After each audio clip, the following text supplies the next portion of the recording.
ladies and gentlemen. Welcome to the Vicki Chats podcast. I have such a special guest in the studio with me today, Sarah Schmitz.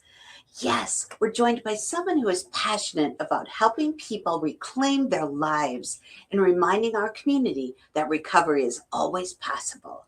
Sarah Schmitz is the Provider Services Coordinator and Counselor at Pathways Behavioral Services. She's a graduate of the University of Northern Iowa and a certified alcohol and drug counselor through the Iowa Board of Certification. Now, over the past 8 years, Sarah has served in a variety of roles at Pathways, from quality improvement and data reporting to medically assisted treatment and direct counseling care for individuals navigating addiction and recovery. She also works closely with hospitals, law enforcement, and community agencies to connect people with critical support services. Sarah believes every recovery journey is unique. And today we're diving into the realities, the challenges, the hope, and healing surrounding substance use recovery. Sarah, welcome to the show. Hi, everybody. So great to be here. It's wonderful having you here, dear. So what first inspired you to work in the field of addiction counseling and behavioral health? I think from a really early age, I saw that mental health and substance use struggles were all around us. Yes. And affecting not only the person struggling, but also affecting their family, Yes. affecting people in the school or the Yes. community in general. And I just knew that people needed support, and I wanted to be one of those people. Yes, I love it. And you've worn so many hats at Pathways over the years. What role has impacted you most personally?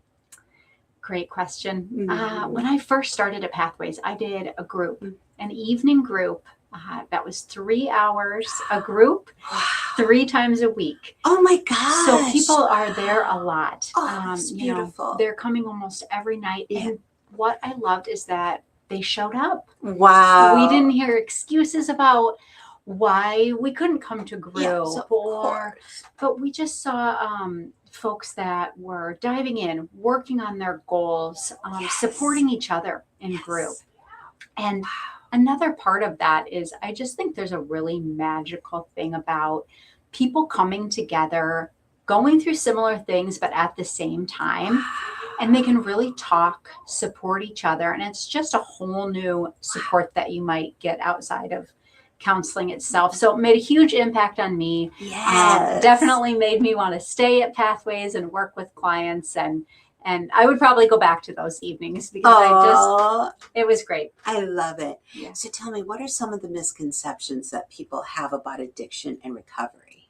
Yeah, for a long time, I think there's been stigma that's been surrounding substance use or mental health. And the stigma that I pick up on sometimes is that it happens or affects young people, Okay. or maybe folks, that don't have as much money, or homeless individuals. And that is not what we see. Wow. We see people coming through the door of all ages. Wow. Going through all stages of life that just need Yes. extra help. And we just want people to know that you are not alone. Right. And whoever you think is coming through the door, change your mind, because Yeah. it's everybody, and There you you're not go. alone, and you're going to find somebody else that has something similar going on. Right. Yeah. And so how has the conversation around mental health and substance use changed over the last decade? I love that you asked that. It's something that we talk about really often in this field. And as a whole, the conversation is kind of this no wrong door model. So if you walk in the door to get help, we want you to know that it is not the wrong door. We are there to help you, whether it be substance use or mental health, or even physical health screenings. Groups, individuals, peers. If you walk in, we're going to help you, and we're going to do our best to not send you down the street, and not say, well, you need to go to this appointment for this, or this for this. And sometimes that happens. We make referrals, but I think just in general, behavioral health agencies and the state of Iowa is just doing a really good job of making sure that we're not sending you all around town. There's no wrong door. Come on in, and we're going to do everything that we can under one roof. That's beautiful. No wrong door. Yes, I love it. that.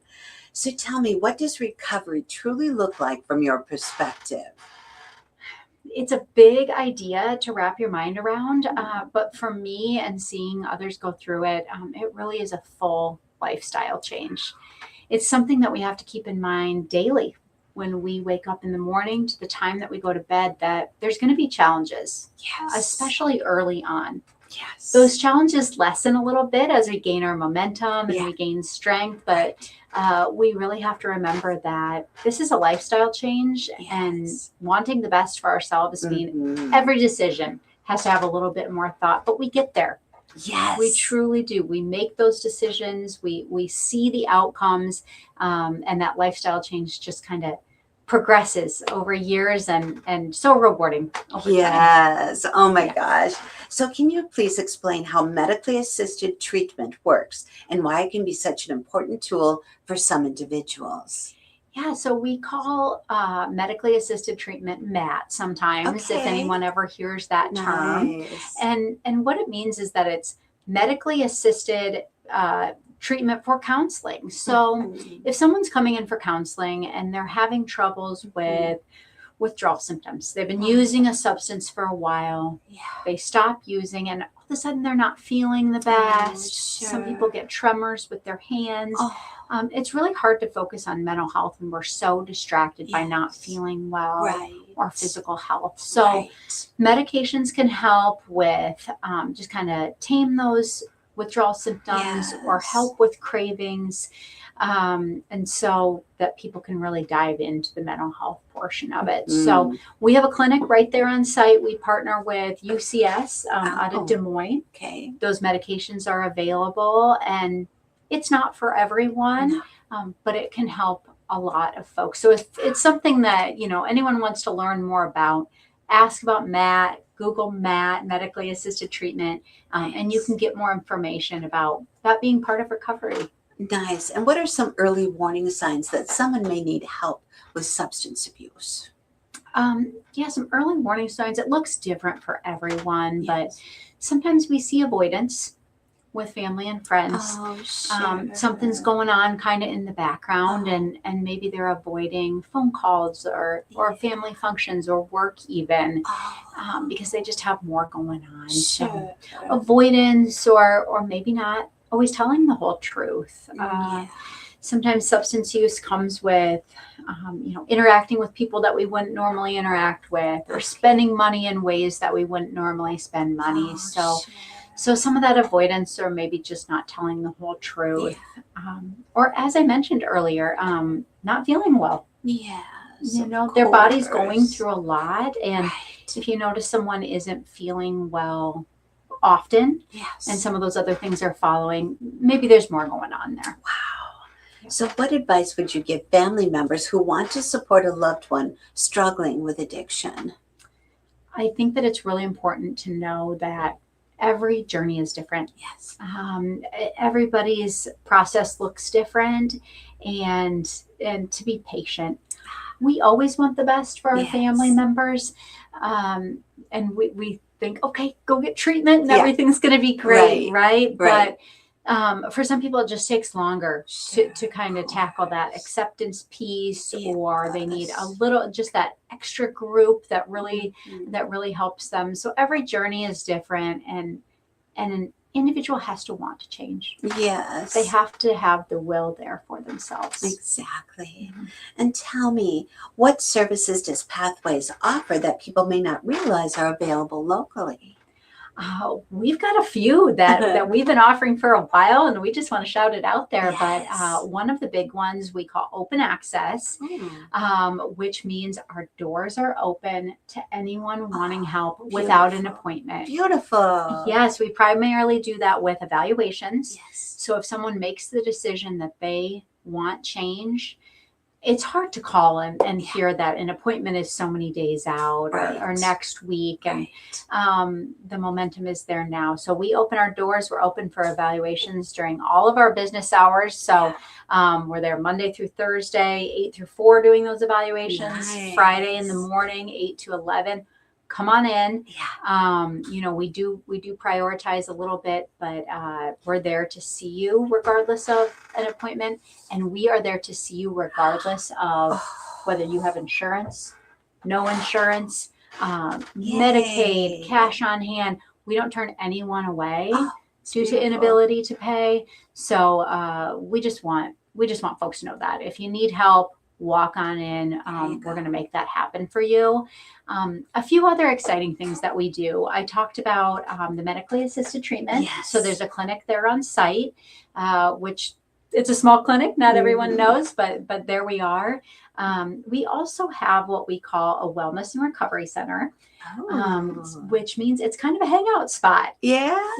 People needing support. We know that support doesn't just come during a scheduled appointment with a therapist, right? That's not the only time that someone needs support.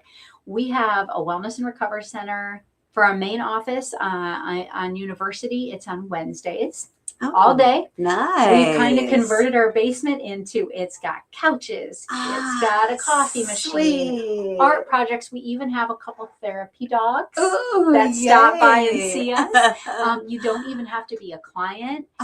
Just drop on in and there will be someone staffing that wellness and recovery center and really talking to you about the next step in recovery. No agenda. Just come on in. We don't want anyone to feel isolated. We want to know that there's a place. So for Waterloo and University Avenue, that's on Wednesdays. Every Wednesday, friends. Yes, remember that. Yes, every hump day. That's right. Come on in. Yes, come on in. I love it. So outside of work, Sarah, what helps you recharge and de-stress? Well, I've got 2 dogs and I just love animals. I think that they, they have the kindest hearts. They do. We walk in the door and they are ready to help us just de-stress. So I've got 2 dogs. They do a great job at helping me just relax, cuddle, take a walk. They're the biggest motivator. Yes, they are. Yes, so I love it. Love hanging out with them. So what's something people would be surprised to learn about you, Sarah? Well, I have a hard time slowing down. Oh, no. I know. I don't know if people are surprised or not. But just kind of a fun fact. I seize the day, right? Yes, there like you go. Use every minute of every day. No matter what it might be, but I love it. If you don't know me very well, you'll find out quickly, I guess. Yes. But I'm a mover and a shaker. Exactly. And you have a 3-year-old son named Benjamin Ford. I do. Yes. Yes. Let's talk about precious Benjamin. She remembered his middle name. Of course, it's incredible. I love his middle name and his first name. Yes. And I do. And he is a true toddler boy. Yes. He loves playing outside. We're so glad it's summertime. Yes. We're riding bikes. We're playing basketball. Fun. Maybe another reason I don't slow down is that toddler boy hanging out at my house. Toddler boy. But he's great and just been such a blessing, and it just gives so much perspective in life that they're only little once. You're only young and working for a certain part of your career, and take advantage of the moment. Right. Do it. Yeah. Yes. I love that so much. Good reminder. Yes. So if you weren't in behavioral health, what career do you think you would have pursued? If anyone knows me, they know I would have loved to open a consignment store. Oh, yes. I love all the consignment stores in town. Fun. I'm just a big proponent of reduce, reuse, recycle. Yes. There's so much stuff out there in the world, right? That if someone else can get some use, I think that it's worth trying. Right. I would have loved to open a consignment store. Exactly. I think it would be so fun. Maybe in the future, actually. Right. But I would have loved to do something with reusing products and just reducing waste in our environment. Right. I also love money management Ooh. and budgeting, all that adulting stuff. Yes, wow. Yes, but I think that would have been maybe second or third choice, doing something with wealth management or money management. Very cool. Yeah. That's beautiful. So do you have a favorite quote or mantra that guides your life? Wow. Mm-hmm. Just as a mantra and just as a thought for every day, it's just remembering that we can only control ourselves. There you go. We run into so many situations, and my clients run into situations, we all do, where we get frustrated. Right. And, why was this decision made? And how does this affect me? But at the end of the day, we're never going to control other people's behaviors. Yes. And, placing blame, it's not even worth it. Right. All we can control is how we respond. There you go. And how we react to things and our own behaviors. And in those frustrating moments, it's just important to realize we can only control ourselves. Right. So exactly. Every day it helps me. Every day. Yes, that's beautiful. Yeah. So what are some of your favorite local places or activities in the Cedar Valley? Well, we are so blessed. Yeah. I love the Cedar Valley. We've got the trails. Yes. Biking and walking. Right. We have got excellent ice cream shops. Yes. If you didn't know, Vicki, you better check them out. Right. I could go to a different ice cream shop every day of the week. Exactly. But activities, I'm so excited for Sturgis Falls. Yes. We were down there last night. Did you? Yes. Did you see the Clydesdales? We did see the Clydesdales. Oh, did your little boy come with you? Yes, he did. Did you love He it? said they had boots on their feet because they've got the white shaggy feet and cute boots on their feet. That's they what really you said first. Yes.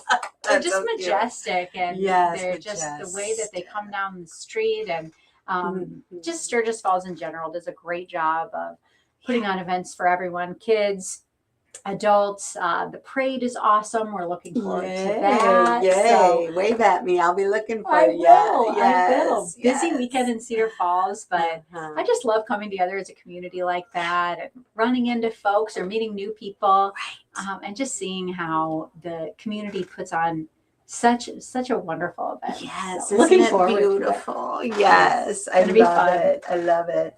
So, are you more of a coffee person, tea person, or neither?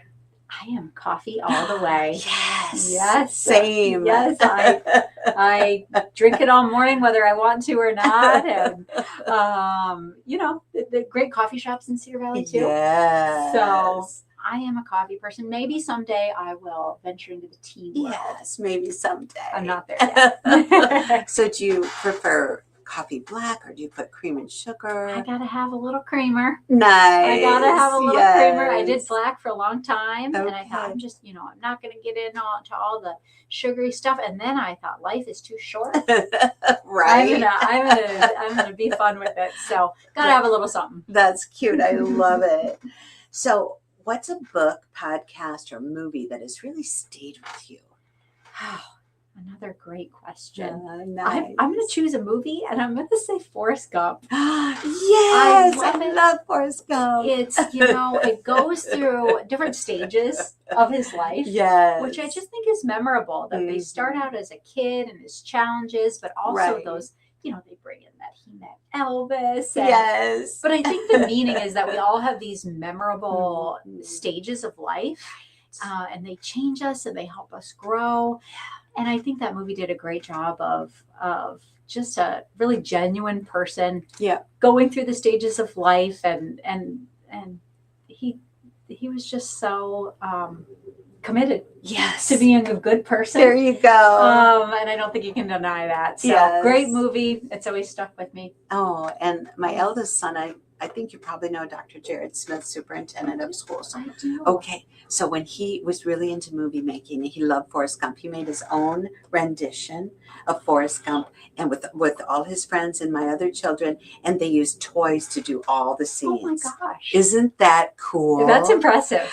And so I just had it digitized because it was on VHS, and we're all watching it and loving it. I love it. And you might have to get him in here to do a podcast about his filmmaking Yes, skills. filmmaking skills. And we always talk about the school, but yeah, we'll have to talk about the filmmaking. That is so Yes, cool. And kids are so creative. I know, right? To think about that. Yeah, Forrest Gump with about toys. it. Right, with I mean, toys. Yes. the imagination. I know, I love it. So fun. And you've got all that fun stuff to look forward to with your son. Every stage has a different fun era. Yes, you know, right? You think you're in the best of it. And then kids get a little bit older and you see how they develop their own pride. Yes. I see my son getting proud of himself for activities. Oh, how cute is that? Oh my gosh, it's I love just it. Then I'm proud. And yeah, it just, parenthood is evolving and never dull. Never, ever dull. So fun. So you should write your memoir. I've thought about it. Yeah, and I can edit it for you and get it published. Vicki can edit it. We'll talk. But as you said, seriously, you know, it is just, if we look at our lives, they're so complex. And you think back to 20 years ago and the decisions that you made and the challenges that you were faced with. And just, I don't know how I got through that. But 20 years from now, we'll say the same thing. Exactly. So it would be fun to just to tell your story. Yes, tell your story. Write it all down. Yes, there you go. I like that. I love it. Yeah, good idea. Yes. So tell me, when you look back on your career someday, what do you hope people will remember most about the work you've done, Sarah? I hope that people just remember that I was genuine. Yes. Yeah. When you do this kind of work, your day changes each day. You see different personalities and different stories, and at the end of the day, all you can really do is be genuine. Yeah. You know, support a person the best that you can. And it can be kind of this, this slower moving process. But if you're genuine, they will keep coming back. There you go. They will keep getting the support and doing the best that they can. Right. So if folks remember that I'm genuine, I think at the end of the day, I did a good job. I love it. What's the best advice you've ever received? My aunt told me once, I'll have to play this for her because I don't even know if she'll remember. But she told me once to never wish time away. Never wish yourself to be older. Oh. I think what happened was one day I was tired. It was a long week. And I just said, oh, I can't wait to be retired. And she said, oh, honey, don't say that. Oh. She said, that means that you'd be wishing time away. She said, stay in the moment. Do whatever you can while you're young enough to do it. Ooh. And don't wish time away. I remember it all the time. Oh, that's beautiful. What's your aunt's name? Her name is Janet. Janet, thank you for your profound wisdom that you've imparted on your beautiful niece, and she's never forgotten, Janet. I haven't. Don't wish time away. Yes. Live in the moment. There you go. And just, do what you can when you can do it. Oh, I love that so much. Oh, will you come back again? I would love to. I would love that too. This has been great. You had great questions about behavioral health. Thank you, sweetheart. I appreciate you. And everyone needs help. Yes, everyone needs help. I was at a meeting yesterday and they said, if you've ever needed social support, raise your hand. And here we were, all different people in different fields, professionals or people in committees and stuff. We're all raising our hands. Yeah, there you go. So it makes sense that everyone in the community at some point or another might be looking for resources, might be looking for help, and just remember there are places out there that are happy to have you walk through the door. Yes, and there's no wrong door. No wrong door. You are not alone. Yes, you're not alone. And don't forget, every Wednesday you can hang out with the puppies. With the puppies and pathways. Yes. Come on in. If you don't know where to go, just come on in the lobby. But we'll give you all the instructions on how to do it. It's just a separate door. You don't have to do all the paperwork. Just come in and hang out with us. There you go. I love it. Any closing thoughts? Closing thoughts. Just that don't be shy. Yeah. Don't be shy. If you're needing help, reach out to at least one person. Reach out to a friend or a family member. Maybe they'll have resources. We're so lucky to have 988, which is a hotline to call if you're needing help. So reach out whatever way that you can. And if you're just not sure where to turn, the closing thought is just reach out to us at Pathways. Reach out to anybody that that will lend an ear and we'll get you on the right track. There you go. I love it. Thank you so much, sweetheart. Thank you, Appreciate Vicki. you. Thank you for having me. Yes. Have a great day, everyone.